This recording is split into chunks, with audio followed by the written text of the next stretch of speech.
गोष्टी या ठिकाणी मांडलेल्या आहे आणि छत्रपती शिवाजी महाराजांच्या बद्दल अवमानकारक कोणी वक्तव्य करताय आणि त्याला सरकार कोणालाही वाचवणार नाही। छत्रपती शिवराय हे आमचं आराध्य दैवत आहे आणि कोणीही त्यांच्या विरुद्ध चुकीचं बोललं तर कारवाई होणार म्हणजे होणारच।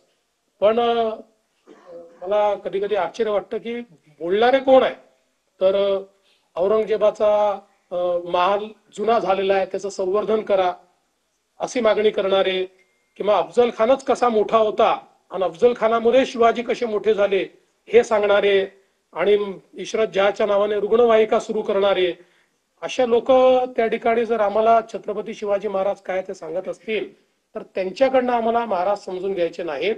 आम्हाला महाराज पुरेपूर माहिती आहे आणि महाराजांनी जो मार्ग दाखवलेला आहे त्या मार्गानेच काम करणारे आम्ही आहोत। आम्ही तर पहिल्या दिवशी सांगितलं की आम्ही तिघही मुख्यमंत्री उपमुख्यमंत्री म्हणून नाही छत्रपती शिवरायांचे मावळे म्हणून या ठिकाणी काम करतो। त्यामुळे मला असं वाटतं की अशा प्रकारे विनाकारण काहीतरी गोष्टी सांगणं हे अत्यंत चुकीचं आहे। मला या निमित्ताने हे देखील सांगायचं आहे की आपण जो 100 दिवसाचा कार्यक्रम हातामध्ये घेतला तो अत्यंत यशस्वी होतोय आणि खूप चांगल्या प्रकारे त्याचं काम चाललेलं आहे। याचा परवा आम्ही तिघांनी मिट्टम आढावा घेतला आणि त्यामध्ये अनेक कार्यालयांनी इतकं चांगलं काम केलेलं आहे म्हणजे शेकडो टन अशा प्रकारचा जो काही कचरा आहे किंवा कागद आहेत या कागदांची विल्हेवाट लावणं नव्याने त्या ठिकाणी जे काही रेकॉर्ड आहे त्या रेकॉर्ड रूम्स तयार झाल्या त्या रेकॉर्ड रूम मध्ये नीट कागद गेली सगळ्या कार्यालयांमध्ये मोठ्या प्रमाणात पाट्या लागल्या वेळा त्या ठिकाणी ठरल्या असं अनेकांनी चांगला कार्यक्रम घेतला। वाहनं जुनी वाहनं निर्लेखित केली ती सगळी जी काही घाण पडली होती ती सगळी वाहनं निर्लेखित करण्याचं काम केलं आणि अतिशय चांगलं काम केलं आणि त्या दिवशी जवळपास आम्ही VC वर 7,000 ऑफिसेस घेतले होते।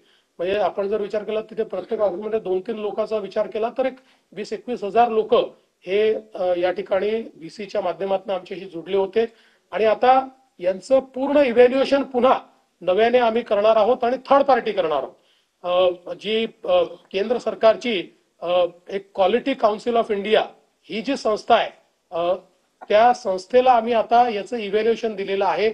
म्हणजे जेव्हा 100 दिवस पूर्ण होतील ते 100 दिवस समजा 14 एप्रिलला आपण ते पकडलेले आहेत पूर्ण होतील असं कार्यक्रम सुरू झाल्यापासून त्यानंतर 15 दिवस तालुका स्तरापासून राज्य स्तरापर्यंत कशा प्रकारे कुठल्या ऑफिसनी काय काम केलेलं आहे 100 दिवसाचं टार्गेट हे कोणी कोणी अचीव केलंय किंवा कशा प्रकारचं काम केलंय याचं क्वालिटी काउन्सिल ऑफ इंडिया पूर्ण त्याचं एक प्रकारे इव्हॅल्युएशन करेल आणि त्यातनं मग कोणी उत्तम काम केलेलं आहे आणि आम्ही असे ठरवलेलं आहे की एक बेंचमार्क मार्क्स आम्ही ठरवणार आहोत।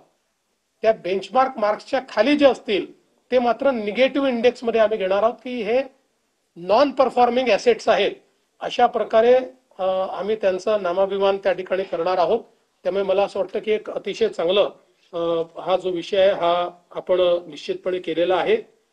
या अधिवेशनामध्ये एकूण जी काही संयुक्त समितीकडे प्रलंबित विधेयक आहेत तर एकच विधेयक संयुक्त समितीकडे प्रलंबित आहे। विधानसभेत एक विधेयक प्रलंबित आहे आणि नवीन आतापर्यंत 5 विधेयक ही आपण त्या ठिकाणी प्रस्तावित केलेली आहेत ज्याच्यामध्ये महाराष्ट्र जमीन महसूल संहिता आहे महाराष्ट्र हॉटेल उपहारगृहे असे एक त्या ठिकाणी आहे महाराष्ट्र विनियोजन विधेयक आहे पुरवणी विनियोजन विधेयक आहे आणि महाराष्ट्र महामार्ग सुधारणा विधेयक आहे। अर्थात दरम्यानच्या काळात अजून काही विधेयक ही त्या ठिकाणी येतील। सगळ्या विधेयकांवर योग्य अशा प्रकारची चर्चा करण्याची आमची तयारी आहे आणि सभागृहामध्ये जास्तीत जास्त चर्चा झाली पाहिजे अशा प्रकारचा आमचा प्रयत्न असेल आणि त्यासोबत आम्ही माननीय अध्यक्षांनाही विनंती करणार आहोत आणि प्रतोदांनाही विनंती करणार आहोत की जे नवीन सदस्य निवडून आलेले आहेत त्यांना देखील संधी जास्तीत जास्त मिळाली पाहिजे जेणेकरून त्यांच्या मतदारसंघातल्या गोष्टी त्यांना मांडता आल्या पाहिजे। एक गोष्ट अजून या ठिकाणी सांगतो की सोयाबीनच्या खरेदीच्या संदर्भात 10% खरेदी झाली अशा प्रकारचं एक पत्रामध्ये लिहिलेलं आहे।